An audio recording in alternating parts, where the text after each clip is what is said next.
کسی گاؤں میں ایک لفنگے کی شادی ہو رہی تھی۔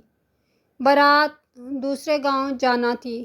لڑکی والوں کو عین وقت پر کسی نے خبر دے دی کہ لڑکا لفنگا، نکما اور ہڈ حرام ہے، نہ پڑھا لکھا ہے اور نہ ہی کوئی کام کاج کرتا ہے، بلکہ گھر میں پڑا مفت کی روٹیاں توڑتا رہتا ہے۔ اس بات کا علم ہوتے ہی انہوں نے شادی سے انکار کر دیا اور بارات لانے سے بھی منع کر دیا۔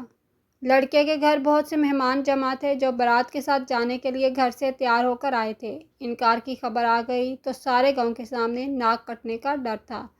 صورتحال دیکھ کر لڑکے کا باپ اٹھا اور اپنے مہمانوں سے یوں مخاطب ہوا: کارڈ غلط چھپ گیا تھا، آج دراصل میرے لڑکے کی شادی نہیں، عقیقہ ہے۔ مریم نواز بھی آج کل یہی کہہ رہی ہے، جلسے کی کال دیتی ہے، پبلک آ جائے تو جلسہ اور نہ آئے تو اسے ورکرز کنونشن کا نام دے دیتی ہے۔